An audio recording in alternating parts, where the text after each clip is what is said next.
Pocket Party. Previously on the Pocket Party podcast, Darren was watching Little House on the Prairie, and it got too exciting, so he slowed it down by watching The Waltons. Everybody listen to Darren Carter. Yeah. We all know he's the party starter. So if you want to listen to a podcast for free, then listen to a Pocket Party.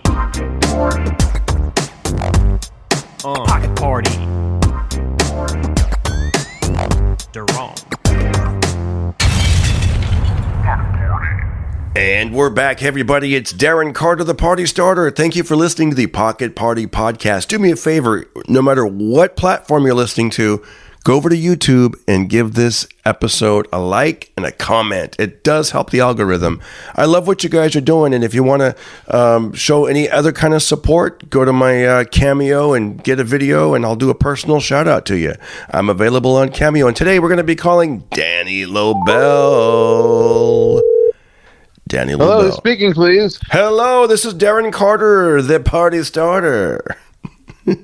Darren Carter, party starter. It is me, Robert Bender, the party ender. Oh no, my arch nemesis. We meet again. Yeah, I love it.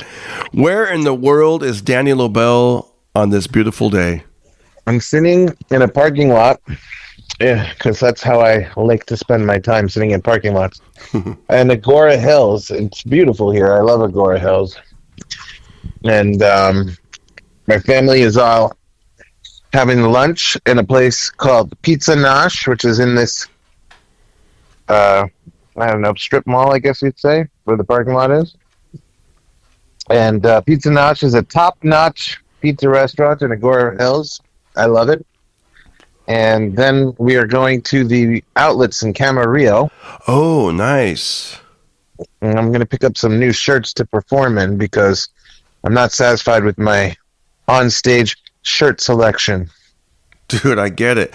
By the way, Danny is he's credited as being one of the first podcasters. He's from New York. He's done a ton of things. He's had documentaries about him. He's hung with Jackie Mason. He's gotten shout outs. He's friends with, he was, I guess, friends with George Carlin and a ton of people. He's got a lot of comedy background experience and credentials. That's the word I'm looking for. And then Thank you. He was single for the longest time, and then he got married, and now he has 3 children, all under 5 and under. Yeah, since the pandemic, I just went crazy. You're like, I'm going to get my life together. I'm like, let me just have a ton of children in a short amount of time. It's wild, right? Like, did you ever live alone, or did you have roommates? I mean, I know everyone's had roommates, but did you ever live by yourself? Yeah, I did. I had an apartment in Brooklyn, which was just me for a while. So that must be Not wild. for very long, though. Yeah. Because I had a roommate before that.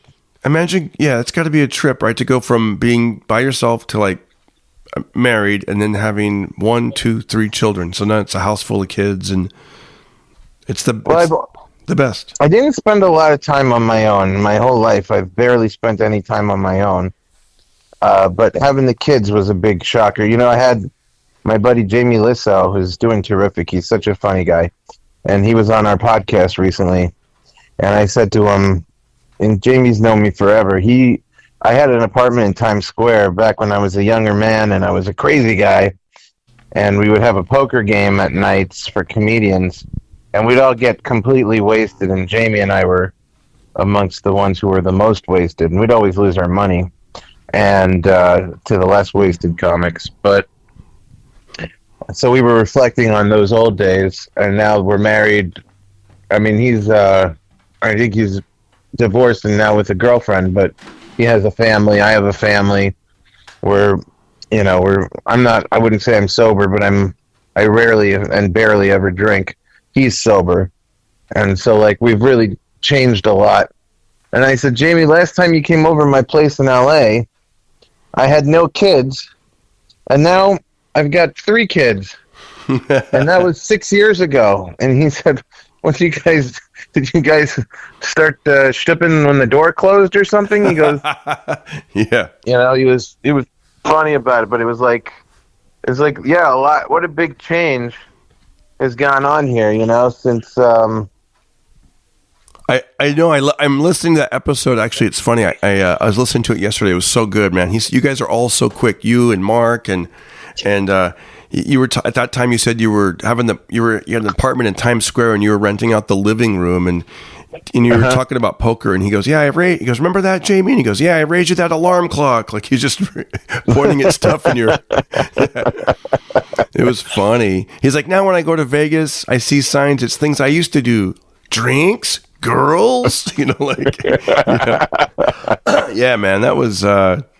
Jamie's always been funny. Now I'm glad to see he's like taking off, and he's selling out shows. And please God, soon by us as well, that we should be selling out, packed out houses every day like he is. You're on your way, man. You're getting those shirts. You know what I do when I go to those outlets that you're talking about? There's a restaurant there called Cracker Barrel, and I love going to Cracker Barrel.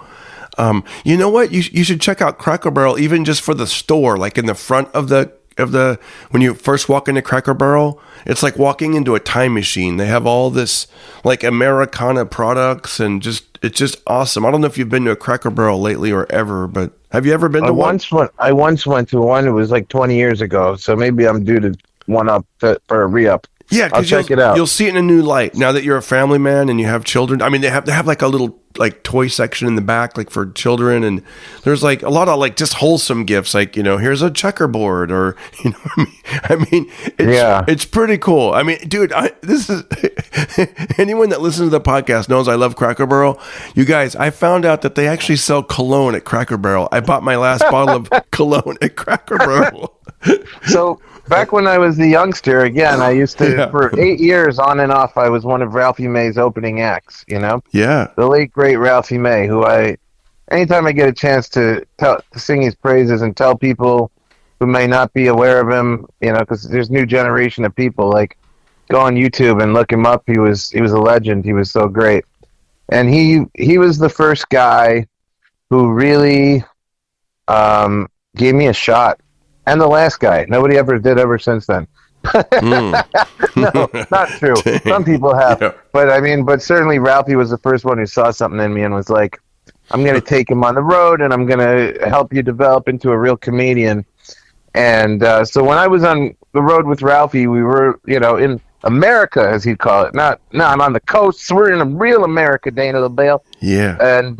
And we would go to places, and that's where I got to see all these kinds of chains, like Cracker Barrel, and he took me to my first Fuddruckers. I have all these big American chains, all in my mind are associated with Ralphie. So like anything that feels like very American.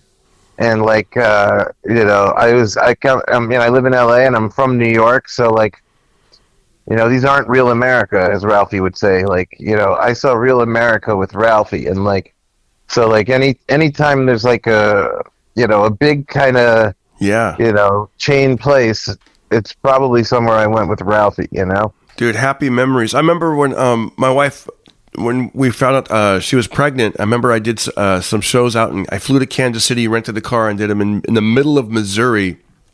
And I remember I have a very strong connection to Cracker Barrel because I was going to Cracker Barrel, and and then the music's playing because they usually play country music, and a lot of country music is talking about family and growing up or memorabilia or remember this or remember that, or I'm gonna be and at that time there was a song by Kenny Chesney, and I don't remember the name of it right now, but it was, but basically the lyrics were talking about how he got his girl pregnant, and he was scared at first, but but in the song he's like, now I'm looking at a boy who looks just like me, and I'm throwing him a ball, and he's throwing it back, and it's the best, it's the best thing I've ever done, and I was just like, man, it was just so I always have these very strong memories of going to Cracker Barrel, but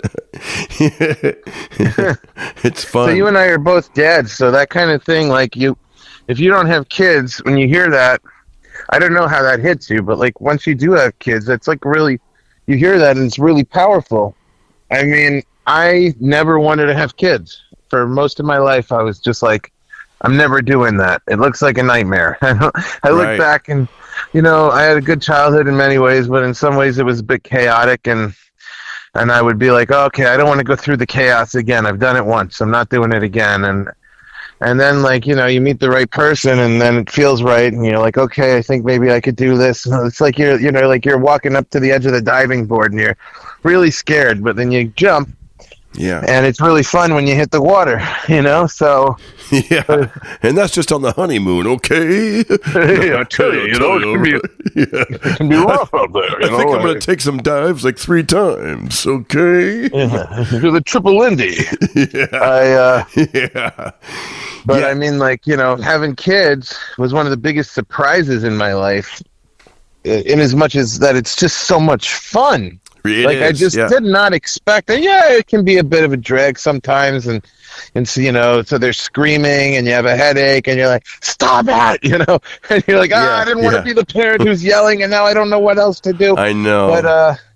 But the thing is, humanity wouldn't have gotten to the point where we're in 2025 and people still are being born if it wasn't super fun. I remember before I was. I remember it might have been either before we had a kid or maybe when she was pregnant. I remember talking to another comic that was a father, and I go, isn't it like more stressful? And he goes, no. He goes, the stress is in the world. As soon as I come home and close that door and I'm with my babies, that's where I'm like at peace. And I'm like, oh, okay. That's a good way of putting it. Yeah. Yeah, I thought that was. I remember hearing Chris Rock once in an interview talking about, at this point in his life, he had little kids at home. Mm-hmm. And he was saying, like, oh, it's so hard to leave my kids and go out and do stand-up at night because everything in your body, nature, is saying be home and protect your family and cuddle with those kids, and you have to, like, it's like walking out of a magnetic force to leave the house from those kids because you want nothing more than to be in that magic, quiet, like, room cuddling up with them, and it's like, I get that. And it was one of the nicest things I've ever heard Chris Rock say in an interview, like sweet wise. That's cool. It was like a very sweet thing. I love it, man. I want to move on to our next topic. I saw you performed recently at the Ice House Comedy Club, and I want to ask you, have you been to the Ice House since the renovation? Or do you know the old Ice House, or was this your first time? And what are your thoughts? I've only played the Ice House twice. This most recent time, and before the renovation about 13 years ago. And both times, a very funny Asian comedian named Jimmy brought me out. The first time, it was Jimmy O Yang, and this time, it was my buddy Jimmy Shin. But I think that's funny that only Asian Jimmys bring me to the Ice House. That is cool. Yeah. Both funny guys. And maybe Jimmy Shin will get on that same trajectory of selling out the LA Forum, with 10,000 people. I mean. Yeah, that'd be cool. I mean, Jimmy O Yang is doing great. But it dawned on me when I was at the Ice House. I haven't been here for 13 years, and for some reason it's always Asian Jimmys that get me to come out here. It looks beautiful. That's funny. It looks beautiful now. It's I was very familiar with the Ice House, so I'm in my mind I'm like, oh, right, when you open the door, like, there's the box office, but now you go there and you're like, oh, there's the restrooms. What, they added restrooms to where the box office was? Like, it's totally different than how I remembered. It's like very fancy now. And it's like it's got a vibe. It's really cool. It's so cool. Did you hang up in that VIP room that watches the showroom with the double paned glass? No, I saw it, but I didn't go in it. But I do want to give a quick shout out to my buddy Jimmy Shin. It was really funny, man. He killed it at the Ice House. He was terrific. He's really good. Yeah, really good. He's really good. He was I think he's really involved in, I think, AA or NA or something, and he talks about it on stage, and he's got a great story about his comedies, like how he wanted to be liked and wanted to be accepted, and then he kind of got into, like, drugs, and I guess selling drugs and something like that. Yeah. But man, he says it really funny, really good, and he's and he does like a thing on Mondays, like Motivational Mondays or something, and does testimonial videos to help people out. It's really good. Yeah, I just had him on the podcast with me and Mark, and we talked a lot about all that stuff, and he's got some great stories, man. He's been through a lot, and he's as they say, Andy Dufresne swam through 17 miles. Can I curse on this? Yeah. Go for it. Why not?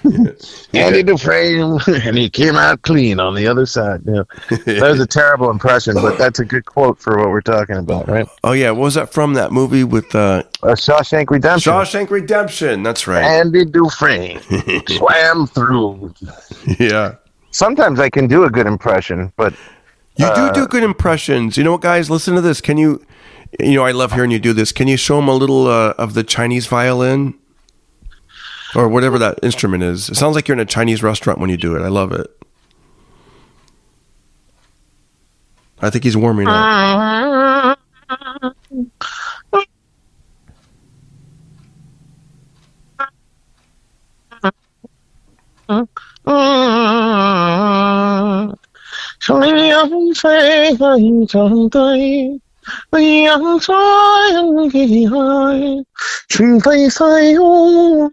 I don't know. There you go. That was good. It was weird. The phone was cutting out like the first 5 seconds. It was almost like it didn't grasp what you were doing. Can you show them a little of the trumpet? Oh, yeah. Watch. Check this out, you guys.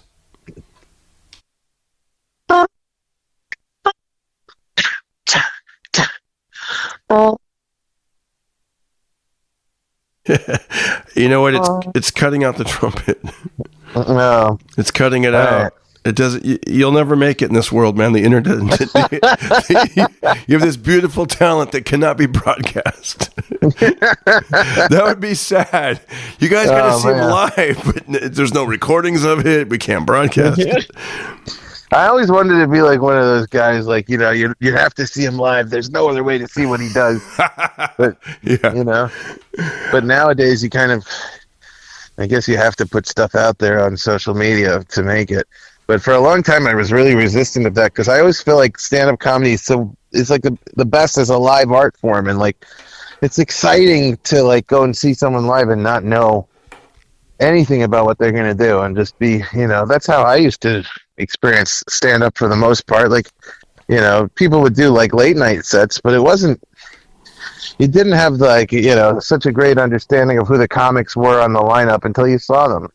I know. I was watching this comedian the other night, and I thought he's so funny. It's like but it was a lot of like stuff about his children and being at the park, and now he lives in a neighborhood with a very nice neighborhood with, like, you know, foreign people like from Taiwan and Singapore and you know and he described how this woman, like, you know, waved at him and basically the premise of the joke was, somebody ever talked to you in broken English and then you just, without thinking, you talk back to them in broken English and you feel so stupid.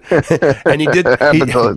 It was so funny. She's like waving at him and she's like, I Gary mom, and then he's like, oh, I Levi mom, or I Levi dad. But the way he did it was so freaking funny, and it was just killing. And it was just, he did it. Even her wave was broken. Like, he did like this weird stutter kind of wave, and I thought, this is really funny in this room, but it might not translate like on social media. How like social media, usually things are like dirty or quick, and I don't know. It's just different. It's like a different animal sometimes. I feel, you know.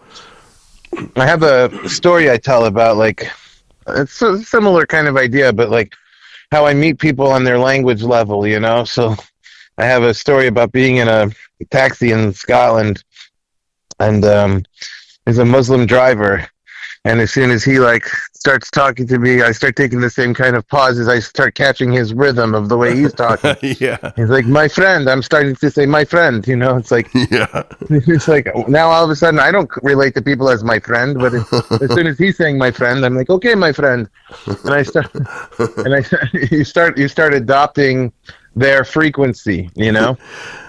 I think so, especially for guys like us who are comedians and we do impressions and we learn to mimic and kind of get the sound, and all of a sudden we're taking on that, you know. I totally think when I go to Canada and then I come back after a week, I come back with like a different sort of like, or even when I go to Texas or wherever, I'm like, what am I doing? Yeah. This guy's, the story I tell is a true story, but the guy was trying to basically convert me to Islam in the car. He thought I was Christian, and he's like, my friend, do you pray 5 times a day, my friend? And I'm like, my friend, I must be honest, I do not pray 5 times a day, but I try, my friend, I try, you know. Yeah. And He's like, you must not eat pork. It is a filthy animal, my friend. And I'm like, my brother. He's like, brother. I go, brother. I go, now we're brothers. He goes, brother, you must not eat pork. It's a filthy animal. So I'm Jewish, so I already don't eat pork. So we're on the same page there. Yeah. I'm like, yes, brother, I agree. It is a filthy animal. I noticed this too. That would be kind of, would it be, now what country were you guys in? In Scotland. Would it be strange to, I'm not Jewish, so I wouldn't know, but just my gut instinct would be like, if I'm in the back of someone's car and I'm telling them that, and they're Muslim trying to get me to convert, and I'm Jewish, I'd be like, I don't know if I want to tell them. I would just... No, I didn't want to tell them I'm Jewish. No, yeah, I play it neutral and just be like, good night, hey man, have a great day, or something like. There's so few Jews in Scotland.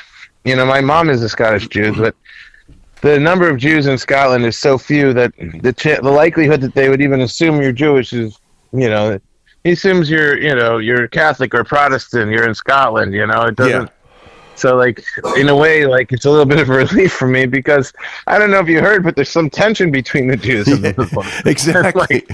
I have Muslim friends, but I mean, even they're like, hey, they're like, don't trust every Muslim. I'm like, yeah, you don't need to tell me, It's like, they're like, some of them hate Jews. I'm like, thank you for telling me that. Yeah, that's what my Muslim friends told me. They're like, listen, we're cool with you, we like you, but just so you know, not every Muslim. I'm like, no, I know. You're like, yeah, I'm getting an inkling, my friend. I'm getting an inkling. Did you? I believe I looked on Wikipedia earlier. You never know how accurate that is. Did you grow up in a house with there was four brothers? Yeah. That's right. There are some things on my Wikipedia page that are not accurate, which I think is funny, but. I do too. On mine, it makes me look a lot younger. It's because there's a famous soccer player named Darren Carter, and he was born in 1983. And so sometimes I'll go places, and they're like, "Oh wow, you look good," and I'm like, "Well, thank you."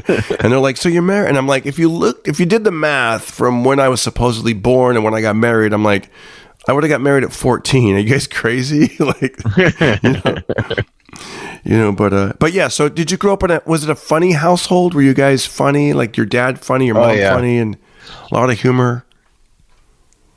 Yes, it was a funny household. My grandmother, my dad's mom is probably the funniest. And my mom's dad was very funny.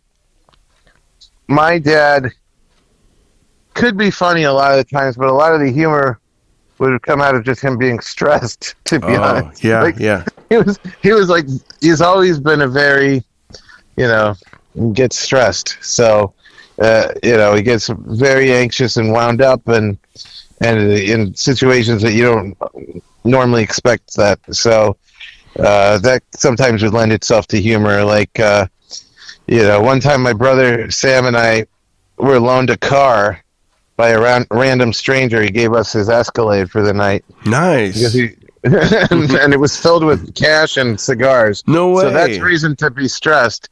Yeah. He's like, go have fun, boys. Go have a good time. I'm going to do for you what nobody ever did for me. Wow. So wait, I'm sorry to interrupt, but was this guy drunk or something, or just in a good mood, or was he high, or just a normal guy that was just happy? That sounds crazy. No, he was, it was. So that was a situation where my dad should have been stressed, but he took it so crazy, because we went by the house to pick up my other brother, and he's like, where'd you get this Escalade, boys? And then they're like, oh, somebody just lent it to us. They're like, community trust. He's like, what's that? And he's like, that's what's missing from communities, he said, where people just trust each other. He's right, though. He gave us some cash and cigars. He's like, what the hell? Boys, what the hell? He starts screaming, I'm going to have a heart attack. Screaming to my mom. They're giving me a heart attack. My boys are idiots. My boys are idiots. Oh, I know. Because what if it was like the mafia or something? I'm looking at it from your dad's perspective now. Like, what if it's a mafia? See, even when I asked, I go, was the guy drunk? Like, that doesn't sound normal. Yeah. Like, what? I know. Nothing's free in this world. There's strings attached, Danny. So, they made us return the Escalade. And the funny thing is, when we returned it, we had to go to the guy's apartment because we had his address and knocked on the door. Yeah. And he was scared too because his wife didn't know that he loaned out the Escalade. He's like, boys, what are you doing back so early? I told you to go out and have a fun night on the town. We're like, our parents won't. They're like, why? He's like, why'd you tell your parents? Of course they're not gonna like this. And then his wife is in the background, like, who are you talking to? He's like, nobody. It's they knocked on the door by accident. He's like, she doesn't get community trust either, boys. You know? He's like, but welcome to the Soprano family. You're like, well, there's something over here, you know. Hey, Carmela, I'm making some friends with the neighborhood kids, Carmela. These kids ain't got nothing to do. I'm trying to give them a good time.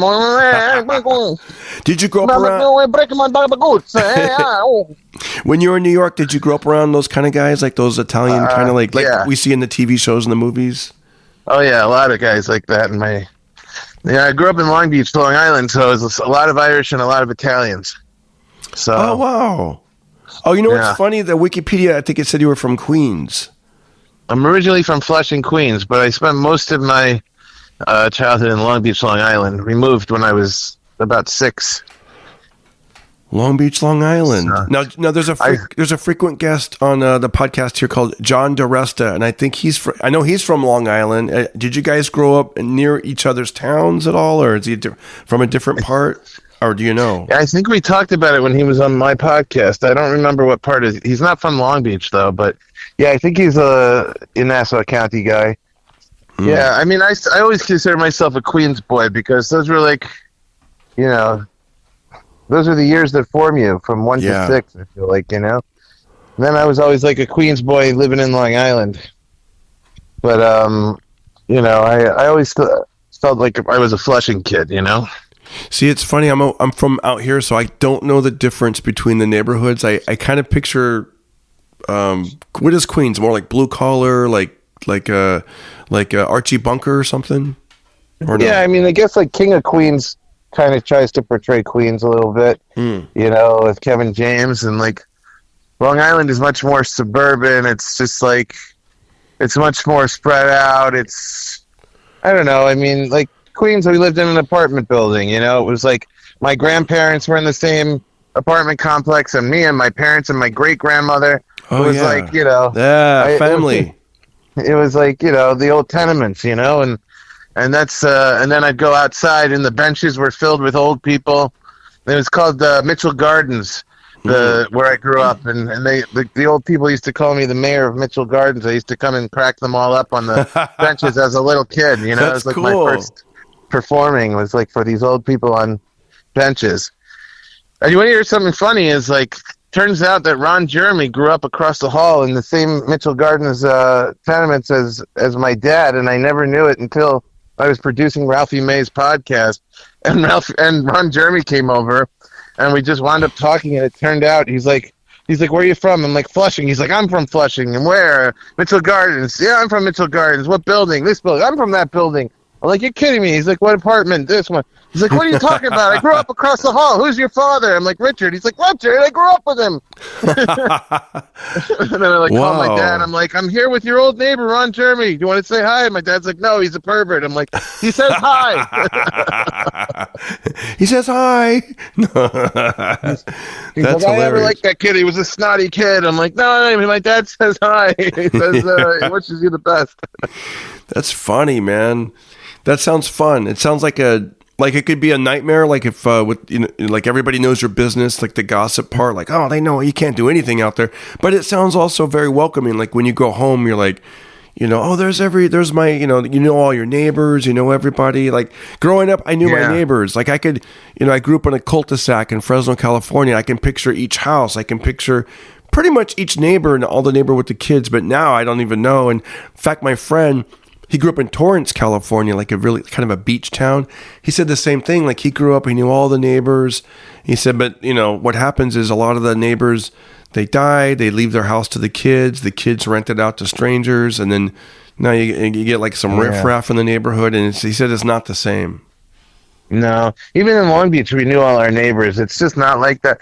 The internet is, I was telling my wife, I'm still kind of hoping that the internet goes away. I don't think it's going to happen, but you know, it might hurt my whole business, but especially with podcasting. But I feel like the internet has really destroyed the fabric of humanity.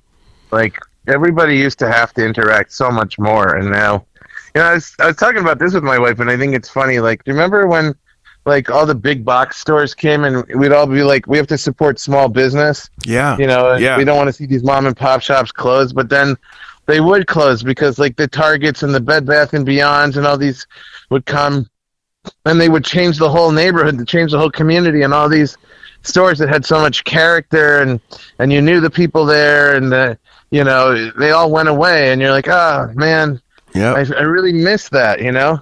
But now all those big box stores are closing because of Amazon. So now I feel like, you know, you go to, you know, like Marshall's, and you're like supporting small business. Yeah, I'm supporting small business. I'm going to Walmart later, and yeah. No, Super Walmart is the big one, but I go to the normal Walmart. That's a small business. But you're right, though. It's when I was a kid growing up, there was a place called Arthur's Toy Store, and I want to say there was maybe 2 or 3 Arthur's Toy Stores here in this valley, and it was great, man. Like you'd walk in, it was a former grocery store. And it used to be a grocery store, but you'd imagine like a whole big grocery store that's like the whole thing is a toy store. I mean, that's how huge it was. Like a grocery store out here, like your Vons or your Safeway or your Ralph's or whatever. So you'd walk in, and it was Arthur's Toy Store, and hanging from the ceiling was a giant, huge stuffed gorilla. It was amazing, and I just remember going up and down the aisles, and it was just. Of course, I was a kid, and I just loved it. And then as I got older, I remember going into a Toys R Us, and it just wasn't the same at all. Maybe, well, also because I was older. Yeah. And I also realized, like, everything at Toys R Us was compartmentalized and organized by brands. You know, like, oh, this is our Tonka toys. These are our Hasbro. This is our, right. You know, and I don't know. I didn't notice it as a kid. I just felt like it was all scattered and. Right. And now Toys R Us is gone, too, so. Yeah, it's true. Now I gotta go too. Oh, you do got it? Yeah. Oh, you got. I'm getting. Oh, can we do one last thing? I want to. Unless you got to go. You got time for one more thing? I got 2 minutes because my wife has kindly agreed to watch the kids, and now she's like, time has expired. You gotta get. Okay. We'll That's the other side of having kids. You got. We'll keep it real quick. You guys check out his podcast. Yeah. It's called We Think It's Funny. It's great. It's hilarious. So I found this book. It says 1936. Remember when? And so this is taking us back to 1936. Check it out. In February of 1936, the first Social Security checks were mailed out. That's how long ago. Now check this out. There's a price thing here. If I can find it. Oh my gosh, I'm in a hurry now. Okay, here we go. Cost of living, 1936. Danny, did you know in 1936 you could buy a house for, how much do you want to say you could buy a house for in 1936? How much? $3,925. I'll take 2. Yeah. Average income was $1,713. A new car, $780. Your average rent was $24. Wow. A movie ticket, 25 cents. Gasoline, 10 cents. Postage stamp, 3 cents. That's crazy. Wow. How much do you have any idea what egg prices are now? How much are they? Well, now I want to say they're like $8, $9, or $10. My wife was saying they were about $1 a piece. I did that joke where she goes, make sure they're not broken because that's $1, and if it's more than one, it's $1. But back in 1936, it said eggs were 18 cents. Wow. 18 cents. You know something? Yeah. The chickens still cost them the exact same amount to make them. Yeah, I know. Danny, it was great. Thanks for taking a small part of your day. We'll do it again. I'm going to be recording a lot of podcasts this week. I'm up at the farm. I'm here. We're having a good time. And get back to your family and tell them. Let's do a part 2 later in the week or something. You got it, buddy. Take care. Thank you. Love you, buddy. Thanks. Love you, buddy. See ya. Bye. Well, look at that. You made it all the way through. Darren Carter Pocket Party with Danny Lobell. That was fun. Thanks for hanging out and spending part of your day with us. And I hope you guys revisit and check out some of my other episodes on the Pocket Party. Thanks, guys. Remember, I'm available on Cameo. And if you go to my link tree is on my YouTube channel. It's on my YouTube. And it's on my Instagram. And you could click any of those links and show your support in any way you want. It lets me know you care. Have a great day, and we'll see you soon. Don't hurt nobody. Be careful. Everybody listen to Darren Carter. We all know he's the party starter. So if you want to listen to a podcast for free, then listen to the Pocket Party.